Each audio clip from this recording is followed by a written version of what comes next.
Assalamualaikum warahmatullahi wabarakatuh. Halo teman-teman semuanya. Alhamdulillah kita bisa berjumpa lagi. Hanya saja kali ini menggunakan video pembelajaran ya. Jadi saya harap teman-teman bisa menyimak dari awal materi yang saya jelaskan sampai selesai video ini. Nah, baik teman-teman semuanya, untuk pertemuan kali ini, pertemuan di mata kuliah Kebang Sentralan, pada pertemuan keempat ini kita akan membahas tentang pengelolaan nilai tukar dan aliran modal asing. Nah, jadi ini penting untuk dibahas ya, pengelolaan nilai tukar. Artinya berarti bahwa adanya keterbukaan ekonomi di sini, karena sudah ada yang namanya nilai tukar. Nah, kalau kita lihat di sini ya teman-teman semuanya bahwa kebijakan moneter di dalam ekonomi terbuka itu punya dua dimensi yang sangat berbeda dengan ekonomi tertutup.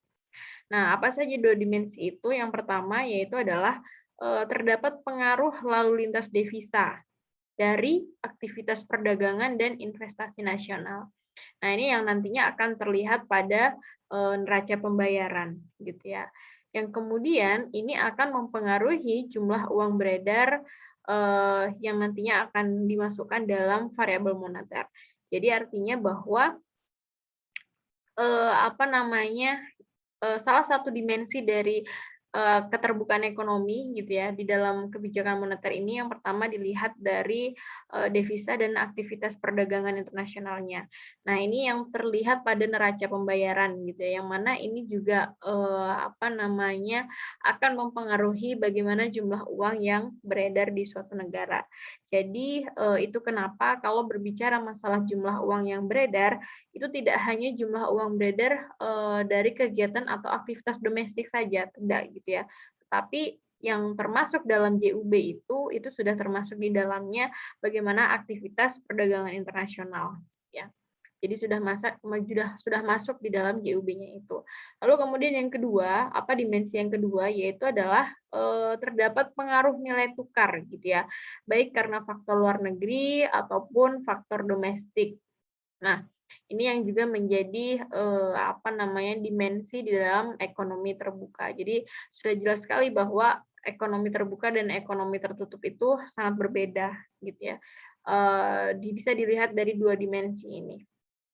Nah, keduanya ini tadi, ini yang kemudian menjadi pertimbangan bagi bank sentral untuk bisa merumuskan bagaimana kebijakan moneter yang harus diputuskan, gitu ya. Nah, lalu kemudian, meningkatnya volatilitas nilai tukar dan lalu lintas devisa sejak krisis global 2008-2009, yang kemudian ini menjadi, tantangan yang kompleks gitu ya bagi bank sentral untuk bisa, merumuskan kebijakan yang tepat gitu ya. Jadi hati-hati dalam merumuskan kebijakan supaya bisa terciptanya kebijakan yang tepat, yang kemudian nanti, bisa, berdampak stabil gitu ya terhadap sistem keuangan yang ada di dalam negeri itu sendiri. Karena memang, krisis yang terjadi 2008 ini, apa namanya, sangat menjadi challenge gitu ya untuk kedepannya bagaimana kemudian bisa, terus bertahan setelah krisis itu gitu. Karena kalau dilihat dari krisis di tahun 2008 yang kenapa itu kemudian bisa menyebabkan, apa namanya, volatilitas gitu ya, menyebabkan volatile karena pada saat itu, pada saat terjadinya krisis itu banyak arus modal yang keluar masuk gitu ya.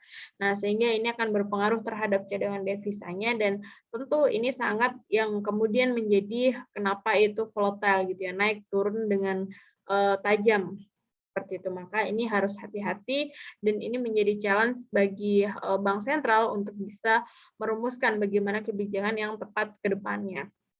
Lalu kemudian hal tersebut menunjukkan adanya keterkaitan antara nilai tukar, ya jadi, hal-hal tadi ini kemudian menunjukkan bahwa adanya keterkaitan ya antara nilai tukar, kemudian adanya, modal luar negeri, terus kemudian adanya respon kebijakan moneter. Yang kemudian dari ketiga keterkaitan ini kemudian disebut sebagai trilema kebijakan. Nah, teman-teman semuanya sudah belajar apa itu trilema kebijakan atau impossible trinity yang sudah dibahas minggu lalu, masih ingat ya? Jadi bagaimana trilema kebijakan itu ada 3 kebijakan yang tidak bisa dijalankan secara bersamaan. Makanya kenapa disebut sebagai trilema, karena memang ada 3 kebijakan. Nah, sebelum kita bahas trilema kebijakan lagi, jadi kalau berbicara masalah teori penentuan nilai tukar gitu ya. Jadi teori penentuan nilai tukar ini juga punya evolusinya gitu ya. Yang awalnya dari traditional approach, pendekatan tradisional gitu kan, terus kemudian apa namanya ada exchange rate yang awalnya dari pendekatan tradisional kemudian bagaimana terus berubah menjadi pendekatan yang modern gitu ya. Di mana di dalam pendekatan modern ini ada 3 pendekatan gitu ya. Yang pertama yaitu adalah pendekatan moneter. Nah, ini adalah dilihat bagaimana pendekatan moneter itu terhadap nilai tukarnya gitu ya. Bagaimana menciptakan kebijakan moneter yang tepat untuk kestabilan nilai tukarnya. Lalu kemudian yang kedua yaitu adalah currency substitution gitu ya. Ini adalah penggantian mata uang. Jadi penggantian mata uang itu bisa terjadi ketika penduduknya itu menggunakan mata uang asing. Nah, kemudian ketika penduduknya menggunakan mata uang asing, lalu kemudian meninggalkan mata uang dalam negerinya, gitu ya. Untuk kemudian menggunakan mata uang dalam negeri ditinggalkan. Jadi currency substitution ini yaitu ketika penduduknya meninggalkan mata uang domestik, lalu kemudian beralih ke mata uang asing, gitu ya, untuk untuk berbelanja, untuk transaksi seperti itu. Nah, maka di sini dikatakan sebagai currency substitution. Lalu kemudian ada portfolio balance approach gitu ya, atau biasa juga disebut sebagai pendekatan keseimbangan portofolio gitu ya. Nah, ini yang dimaksud di sini bahwa uang domestik itu hanya sebagai salah satu dari sekian banyak jenis aset finansial yang ada gitu. Makanya di sini kenapa disebut sebagai portfolio balance gitu ya, keseimbangan portofolio karena memang tidak hanya ada satu tetapi ada banyak jenis aset finansial yang digunakan gitu ya. Nah, lalu kemudian di sini adalah purchasing power parity gitu ya. Parity, jadi PPP ini bagaimana keseimbangan gitu ya.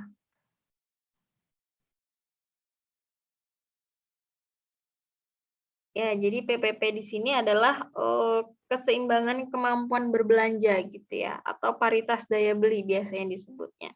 Jadi keseimbangan kemampuan berbelanja. Nah, intinya dari metode PPP ini digunakan untuk menghitung gitu ya, menghitung sebuah alternatif bagaimana nilai tukar antar mata uang dari dua negara gitu ya. Jadi makanya di sini disebut sebagai teori PPP menyatakan adanya law of one price.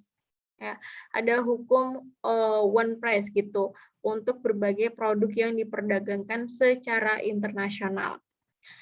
Nah, artinya apa? Artinya di sini adalah bagaimana kemudian teori ini itu bisa menyetarakan harga di lokasi yang berbeda. Bagaimana harganya itu bisa sama di antar negara, di lokasi yang berbeda. Padahal kan mata uang di masing-masing negara berbeda. Nah, di sini adalah fungsi dari teori PPP ini. Bagaimana kemudian ketika harga di negara A itu akan sama dengan di negara B. Gitu ya. Dengan asumsi bahwa tidak ada hambatan dalam perdagangan internasionalnya. Artinya ketika melakukan ekspor dan impor itu tidak ada hambatan di dalamnya, tidak ada tarif di dalamnya, gitu kan. Tidak ada pajak juga di dalamnya. Lalu kemudian tidak ada tindakan arbitrase untuk memperoleh keuntungan dari perdagangan valuta asing. Jadi arbitrase itu adalah untuk mencari keuntungan yang sebesar-besarnya, yang sebanyak-banyaknya. Nah, makanya di sini dikatakan asumsinya tidak ada tindakan arbitrase. Jadi ketika menjual barang A itu ya sudah dijual apa adanya, tidak ada kenaikan atau untuk mendapatkan keuntungan yang sebesar-besarnya. Jadi PPP di sini, teori PPP ini adalah bagaimana harga barang itu tadi ya akan sama nilainya ketika sudah apa namanya dihitung menggunakan nilai tukar masing-masing negaranya. Nah, itu ketika dirupiahkan itu akan sama, ketika diringgitkan harganya itu akan sama di negara Indonesia dan di negara Malaysia. Nah, itu adalah teori dari PPP ini. Seperti itu. Nah, lalu kemudian ini adalah interest rate parity. Interest rate parity ini apa namanya paritas suku bunga ya. Jadi bagaimana nilai kurs itu, nilai tukar itu berdasarkan tingkat suku bunganya gitu ya. Di antar negara yang bersangkutan, di antar dua negara tadi. Jadi kalau tadi itu adalah nilai tukarnya, kalau ini adalah suku bunga. Jadi bagaimana tingkat suku bunga di antar negaranya gitu ya. Jadi di sini adalah bagaimana menghitung kurs misalkan kurs apa ya, kurs dari US dollar gitu ya, dalam kondisi ketika apa namanya suku bunganya itu jika dihitung menggunakan suku bunga yang ada di Indonesia. Nah, jadi istilahnya bagaimana ketika keduanya itu dihitung menggunakan suku bunga, gitu ya, dihitung suku bunganya pada harga yang sedang dihitungkan, nah itu hasilnya akan sama. Gitu ya. Nah, ini adalah berkaitan dengan interest rate parity. Jadi menekankan konsep flows dalam pergerakan arus modal antar negara dalam neraca transaksi modal gitu ya. Di mana dengan adanya pasar aset internasional, interest rate parity ini berlaku sebagai perwujudan law of one price dari suku bunga antar negara. Gitu ya. Jadi di interest rate parity ini asumsinya bahwa pasar valuta asing itu cukup efisien dalam mentransformasikan informasi ke dalam pergerakan nilai tukar. Jadi informasi yang diberikan apa namanya itu sangat efisien gitu ya, sangat transparan. Jadi istilahnya tidak ada hambatan dalam informasi yang diberikan. Kemudian juga tidak ada hambatan dalam bekerjanya persaingan pasar sempurna. Lalu kemudian ada perfect capital mobility, ada perfect capital substitutability. Jadi ini adalah asumsi yang digunakan dalam interest rate parity dalam teori IRP ini. Jadi ketika asumsi ini tidak tercapai, tidak bisa dijalankan, ya maka teori IRP ini juga tidak bisa dijalankan gitu, tidak berlaku gitu ya. Jadi teori ini akan berlaku ketika asumsinya ini sesuai gitu ya. Nah, dalam kondisi tersebut, tingkat hasil investasi atau suku bunga antar negara ini akan sama setelah memperhitungkan nilai tukar gitu ya. Jadi bagaimana tingkat suku bunga atau bisa dibilang investasi. Jadi kan suku bunga itu kan merupakan sebuah return gitu ya atau profit yang akan didapatkan. Nah, bagaimana suku bunga itu akan sama setelah diperhitungkan nilai tukarnya, setelah diperhitungkan menurut kurs dari masing-masing negaranya. Nah, itu akan sama hasil investasinya. Investasi di negara A itu akan sama dengan investasi di negara B ketika sudah dihitung berdasarkan suku bunga antar negaranya. Nah, itu adalah interest rate parity. Oke. Nah, lalu kemudian interest rate parity ini ada dua macam ya. Ada yang covered interest rate parity, ada yang uncovered. Jadi ada yang tertutup, ada yang tidak tertutup. Gitu ya. Di mana kalau yang uncovered interest rate parity atau yang terbuka gitu ya, tidak tertutup dari teori suku bunga parity ini bahwa tingkat hasil investasinya atau suku bunga domestiknya itu ya akan sama dengan suku bunga luar negeri setelah memperhitungkan ekspektasi perubahan nilai tukar. Nah, jadi dalam UIRP ini atau UIRP ini di sini memperhitungkan ekspektasinya. Jadi ada ekspektasinya di situ dan kemudian dihitung, lalu kemudian memasukkan nilai ekspektasi dan setelah dihitung akan sama tingkat investasinya atau suku bunganya itu akan sama baik di negara A ataupun di negara B. Tapi bedanya apa kemudian dengan yang covered interest rate parity atau yang tertutup gitu ya. Jadi kalau yang tertutup itu apa namanya, suku bunga paritasnya itu antar negara yang resiko nilai tukarnya itu telah dihitung nilai dengan transaksi forward. Jadi kalau di UERP tadi menggunakan ekspektasi gitu ya, tapi kemudian kalau di covered interest rate parity ini adalah menghitung nilai tukar forward-nya. Menghitung nilai tukar forward-nya gitu ya. Jadi bagaimana nilai tukar ke depannya. Nah, ini dimasukkan di sini. Jadi tidak menggunakan ekspektasi, berbeda dengan yang URP tadi gitu ya. Jadi paritas suku bunga seperti ini bisa terjadi ketika proses arbitrase dalam transaksi keuangan internasional ini bisa mencegah gitu ya adanya keuntungan yang abnormal.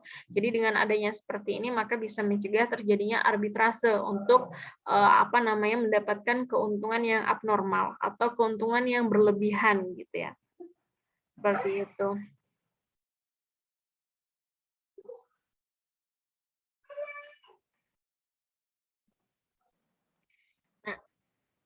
Nah, lalu ini kemudian yang impossible trinity tadi ya, yang terlima kebijakan. Jadi teori ini itu menunjukkan bagaimana stabilitas nilai tukar, terus kemudian kebebasan mobilitas luar negeri dan otonomi kebijakan moneter itu yang tujuannya itu adalah untuk stabilitas harga.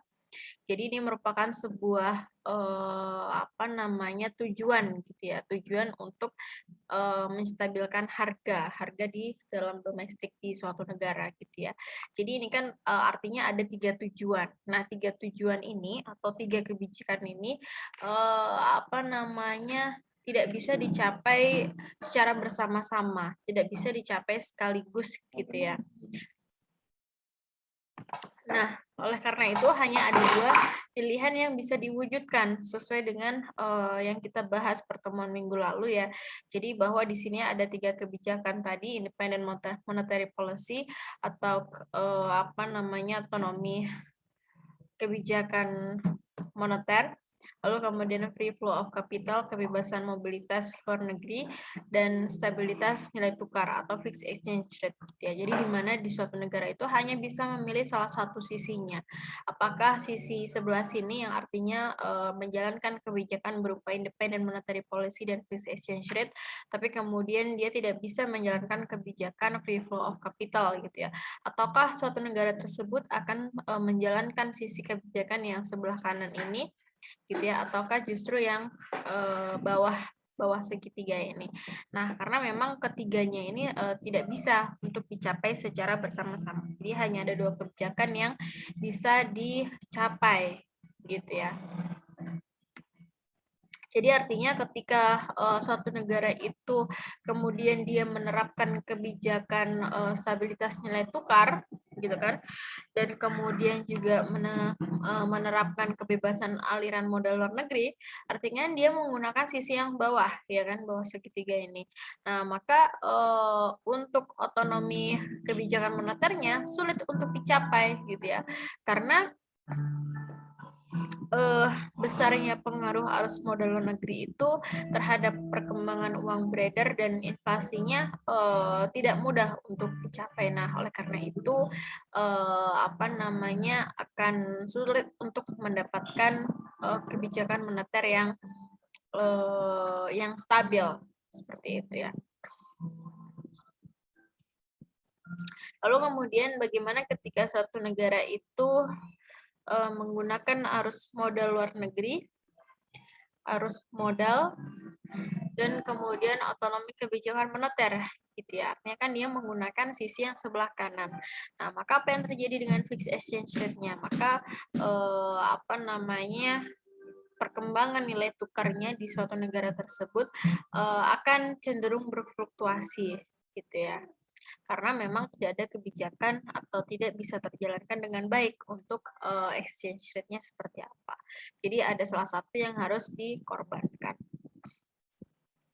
Nah, ini kemudian adalah model model Fleming ya dari Impossible Trinity. Jadi model ini dikemukakan oleh Mundell dan Fleming ya panggilannya, yang mana teori ini merupakan atau model ini merupakan model yang pertama kali dalam moneter gitu ya, untuk yang menentukan bagaimana nilai tukar itu gitu ya, dengan asumsi yang ada bahwa harganya tetap gitu ya. Jadi asumsinya di dalam model ini adalah harga tetap.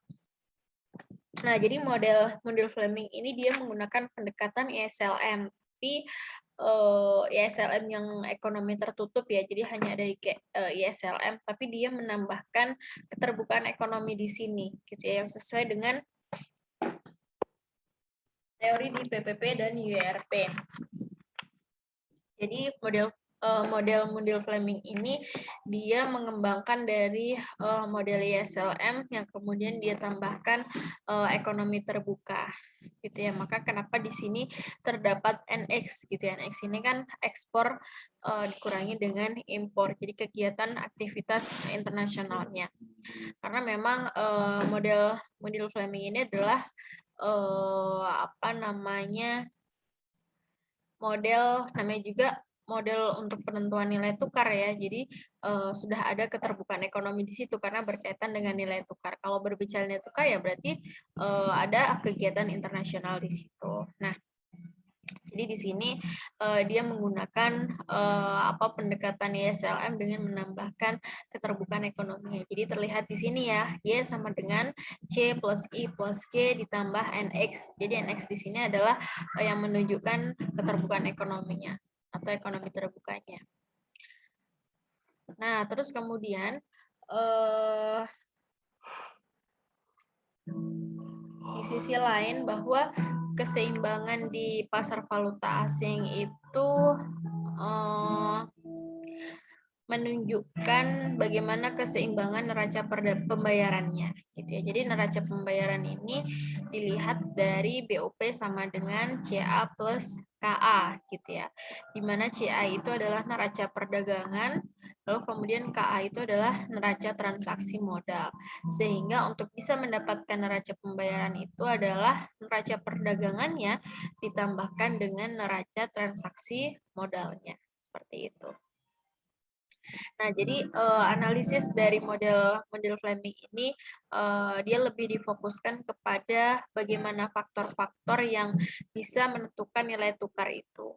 Ya kan? Lalu kemudian model Fleming ini juga melihat seberapa jauh sih keefektivitasan kebijakan moneter dan fiskal yang digunakan sehingga bisa menghasilkan stabilisasi output gitu ya. Nah, kemudian sistem nilai tukar dan sistem devisa ini akan mempengaruhi bagaimana hasil dari model ini. Jadi di sini juga ada pengaruhnya dari nilai tukar dan sistem devisanya, cadangan devisanya gitu ya. Seperti itu. Nah, ini adalah grafiknya dari model Fleming. Lalu kemudian nah, ini adalah contoh-contoh kasus ya. Nanti teman-teman ini bisa pelajari sendiri. Ini gampang banget, nanti bisa dibaca, lalu kemudian dipahami bagaimana dari contoh kasusnya gitu ya. Nah, dari model Fleming ini ada hal yang menarik gitu ya. Apa itu? Bahwa dari model Fleming ini terdapat trilema kebijakan tadi dalam ekonomi terbuka gitu ya. Jadi trilema kebijakan tadi masih ada kaitannya dengan model Fleming ini. Nah, di dalam ekonomi terbuka ini lebih fokus kepada kebijakan yang memiliki satu tujuan berupa mempertimbangkan sistem nilai tukar dan sistem devisa yang digunakan. Jadi lebih mempertimbangkan bagaimana nilai tukarnya dan bagaimana cadangan devisanya seperti itu ya. Nah, ini yang berkaitan dengan nilai tukar. Kalau pertemuan kemarin kan kita lebih fokus kepada satu tujuan berupa stabilan harga ya, stabilitas harga gitu kan. Nah, kalau ini lebih ke mempertimbangkan bagaimana nilai tukar dan devisanya. Jadi berdasarkan analisis dari modal ini bahwa efektivitas kebijakan moneter dalam mempengaruhi output itu hanya bisa berlaku ketika negara yang bersangkutan itu menganut sistem nilai tukar fleksibel dan sistem devisa bebas gitu ya. Jadi hanya bisa berlaku ketika suatu negara tersebut menganut sistem nilai tukar fleksibel dan sistem devisa bebas gitu ya. Tapi sebaliknya ketika kebijakan fiskal yang digunakan itu apa namanya jadi sebaliknya gitu ya. Tadi kalau misalkan moneter itu menggunakan fleksibel dan sistem devisa bebas, tetapi kebijakan fiskal itu akan sangat efektif ketika negaranya itu menganut sistem nilai tukar tetap dan sistem devisa kontrol gitu ya. Jadi kalau Indonesia seperti apa? Kalau Indonesia itu menggunakan nilai tukar mengembang bebas seperti itu. Nah, jadi apa namanya? Kalau di sini ya kebijakan fiskal itu sebagai instrumen output dari stabilization policy ini akan sangat efektif ketika dia negara tersebut itu menganut sistem nilai tukar tetap dan sistem devisa kontrol. Jadi sistem devisa kontrol ini adalah apa ya rezim gitu ya, rezim yang membatasi pemilihan gitu ya. Apa namanya membatasi bagaimana transaksi dengan mata uang asing gitu ya, bagaimana menggunakan mata uang asing. Jadi istilahnya sistem devisa kontrol ini karena namanya saja ada kontrolnya. Jadi memang ada kontrol di situ, ada batasan yang apa namanya yang dilakukan yang harus dipantau bagaimana transaksi dengan mata uang asingnya, bagaimana apa namanya pemilihan mata uang asing yang akan digunakan seperti itu. Nah, ini adalah yang devisa kontrol gitu ya. Jadi kalau sistem nilai tukarnya itu sendiri, gitu ya. Kalau di sini kan tadi ada sistem nilai tukar fleksibel. Nah, jadi kalau sistem nilai tukar sendiri itu memang ada dua macam yang utama ya, yaitu adalah tetap dan bebas gitu. Seperti itu.